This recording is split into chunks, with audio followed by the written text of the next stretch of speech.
Hoping for a housing boom or a housing crash? Which side of the divide are you on? And this seems to be the biggest topic that you're probably talking about during Thanksgiving long weekend or talked about. That is dividing Toronto in half. So that's the first article we're going to be talking about. The second article that we're going to be talking about here is how the wealth gap is getting bigger between homeowners and renters. Now, we already knew this, but it's gone that much more with this chart that Global Mail has. I'm going to show it to you in this week's episode of the Prime Property Reaction video. Now, if you're looking for some help on how to navigate this real estate market, because it is kind of weird. It's actually really weird right now. You can book a call with me using the link that's right here. It's www.chatwithzen.com. Simply click on the date and a time that works best for you. And then when you see the prompt, fill in your name, email, mobile phone number, and the question you have for me, and then we'll chat then.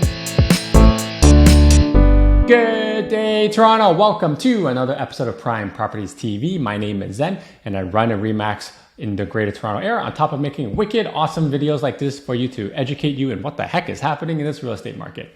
So the first big article we got here is hoping for a crash or praying for a boom, the housing debate that's dividing Toronto.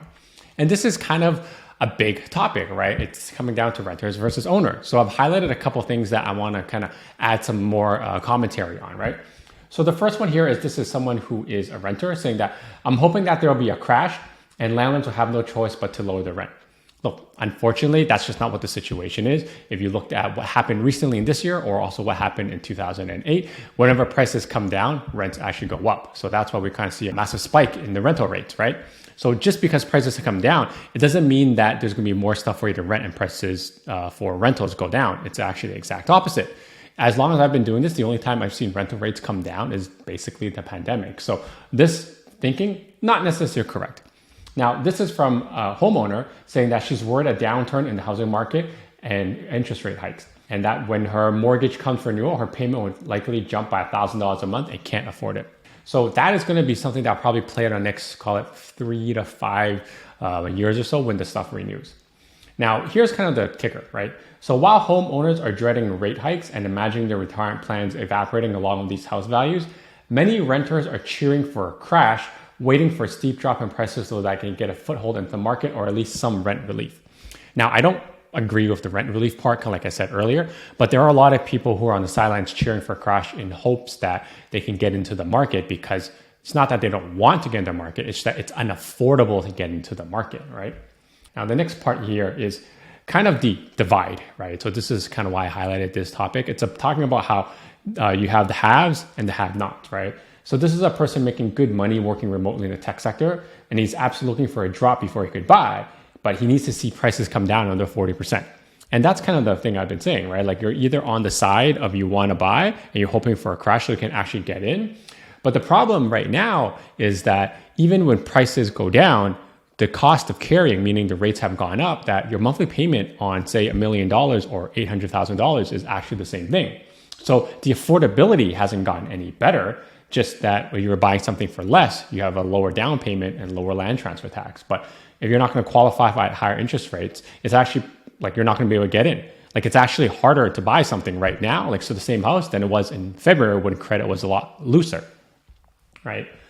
And this is, adding on to the kind of divide where he's saying that, people who have owned their home have very happy, easy lives because they bought their homes when they were cheap relatively to whenever it is right now, right? There are a lot of people getting resentment saying that they're getting wealthy for nothing they have done. They've just gotten lucky on kind of the Toronto real estate lottery ticket, right?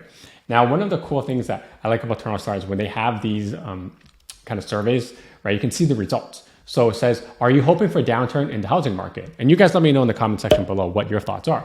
But you can see 40% of people basically say, it doesn't matter to me, my housing situation is stable, which is very similar to some of the StatsCan numbers that came out where they say a third of Canadians own their home with a mortgage, a third of Canadians own their home without a mortgage, it's a pretty high number, and a third of them rent. So if you're not concerned about your housing, which is 40%, that kind of jives with the latest StatsCan numbers. Now, the other one is, yes, I want to buy, but I just can't afford a house in Toronto right now with the way things are. So this could be in the camp of, I am looking to buy something right now, which is obviously the case, but they can't afford to, and they're either hoping that they make more money to get there or prices come down. Now, it doesn't really specify, which side of the camp they are. I would like to know that, but it is an interesting thing that I'm looking at right now to show that, hey, look, you know what? There's still about almost 30% of people who are trying to buy in Toronto right now, even though, the world is falling in the Toronto real estate market right now, right? Now, the last thing I have highlighted here that I was going to talk about is we've seen the cost of rents go up and we've seen the cost of homes go up, and we haven't seen incomes go up at the same pace. So I'm never been a big proponent of like price to income ratio, but a price to rent ratio is actually important to me because there's only so much someone's willing to pay for rental property. And if you get to the point where it's too much, it's going to be like impossible for you to actually find a tenant, right? So as a landlord, you don't want to put someone in there who's going to have a hard time paying, right? So if their incomes are like, 60, 70% of what the rental rate is monthly is, that's not a good fit, right? And if you don't have enough people making enough money to cover the cost you're asking for rent, then there is going to be kind of a ceiling on where the rents are going to be. So that's kind of why like the price to purchase ratio, I think it's just useless. It's pointless because it's based on credit availability, but the price to rent does make a very big difference. And at some point when, when your one bedrooms are like $2,900 in downtown core, you're basically looking at like a $90,000 per kind of income to sustain that. And that's kind of why I think we're already at the ceiling of where the rents are, at least in this rent hiking cycle. I don't think we're going to go up any more for the near future. Now, if you found any of this content helpful, make sure you help me spread the knowledge by smashing the like button. And while you're at it, you can subscribe to the Prime Property channel so you know when I release awesome content like this. And if you're looking for some help on how to navigate this real estate market, you can book a call with me using the link that's on the screen. It's right here, www.chatwithzen.com. All right, let's move to the second article. The wealth gap between homeowners and renters is widening quickly. Yeah, we kind of knew that. It's just, here's kind of the problem that I'm going to point out to that's even worse, right? So basically they're saying that anyone who was born in 1955 and 1964, so essentially boomers, right? Their average net worth is basically around 1.4 mil in 2019. So basically whoever's owned a home in that kind of duration of period, you've had a massive tailwind that's made you really, really rich in terms of your net worth, right?